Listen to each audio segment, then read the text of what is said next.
दोस्तों, हमारे गेहूं की फसल के लिए 3 मुख्य पोषक तत्वों की आवश्यकता होती है, जिसमें नाइट्रोजन, फास्फोरस और पोटास। हमारे किसान भाई नाइट्रोजन और फास्फोरस की पूर्ति तो कर देते हैं, चाहे वो डीएपी के रूप में करें या सिंगल सुपर फास्फेट और यूरिया के रूप में करें, लेकिन हमारे अधिकतर किसान जो पोटास है उस पर ध्यान नहीं देते।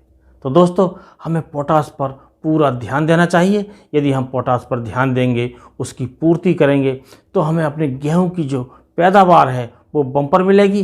इसके साथ साथ उसकी जो क्वालिटी होगी वो भी अच्छी होगी। कुल मिलाकर हमारा जो उत्पादन मिलेगा वो ज़्यादा मिलेगा, जिसके कारण हमारी आमदनी बढ़ेगी।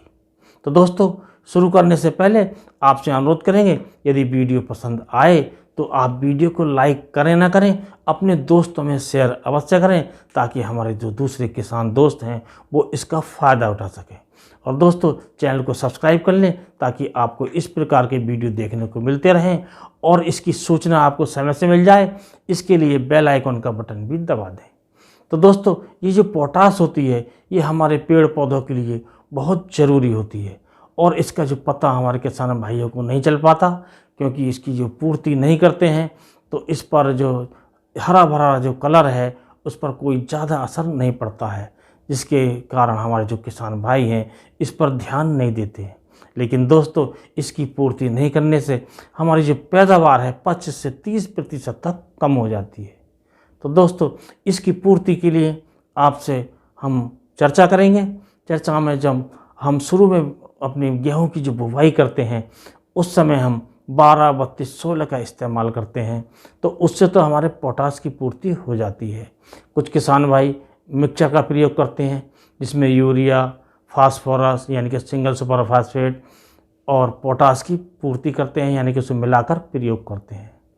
और कुछ किसान भाई डीएपी का प्रयोग करते हैं, तो उसमें मशीन में नहीं चलने के कारण वो जो है उसका प्रयोग पोटास का नहीं कर पाते हैं, जिससे हमारी फसल इससे वंचित रह जाती है, जिसके कारण हमारी जो पैदावार है गेहूं की वो हमें कम मिलती है, और हमारे जो दाने हैं वो सुकड़े सुकड़े पैदा होते हैं, यानी कि उन पर चमक कम होती है, इनकी क्वालिटी ख़राब होती है।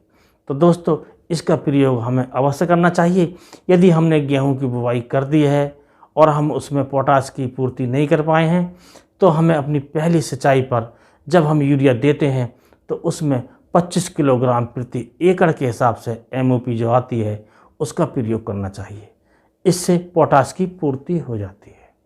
और दोस्तों, यदि आपने सिंचाई भी कर दी है और उस समय भी इसका प्रयोग नहीं कर पाए हैं, तो एक विकल्प आपके पास और है। जब आपकी जो अवस्था है गेहूं की, जब 80-90 दिन के करीब हो जाए, तब आप उस समय NPK 0050 का स्प्रे कीजिए। ये स्प्रे आपको 1 किलोग्राम प्रति एकड़ के हिसाब से करना है, और आपको पानी जो लेना है वो 150 से 200 लीटर पानी लेना है, और इसमें अच्छी तरह घोलकर आप इसका स्प्रे करें, जिससे पोटास की पूर्ति हो जाएगी और हमारे जो गेहूं का तना है वो भी मजबूत रहेगा, उसमें बीमारियों का कारण नहीं रहेगा आने का।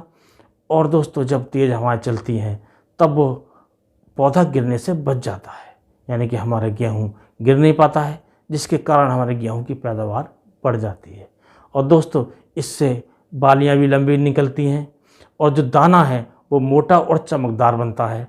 कुल मिलाकर हमारे गेहूं की जो क्वालिटी है वो A1 क्वालिटी तैयार होती है, और इसमें जो लागत आती है वो कम आती है, और कुल मिलाकर जब हमें पैदावार मिलती है वो ज़्यादा मिलती है। क्योंकि दोस्तों, हमारे किसान भाई डीएपी का प्रयोग करते हैं, कभी कभी वो सिंचाई पर भी प्रयोग करते हैं, जिससे लागत बढ़ जाती है। उस लागत का इतना फ़ायदा नहीं मिलता है जितना हमें पोटास की पूर्ति करने से मिल जाता है, यानी कि हमारा इसका जो उत्पादन है गेहूं का वो बढ़ जाता है, और हमें जो क्वालिटी मिलती है वो A1 क्वालिटी मिलती है। तो दोस्तों, पूरा वीडियो देखने के लिए आपका बहुत बहुत धन्यवाद। इसी के साथ इस वीडियो करते हैं समाप्त। नमस्कार।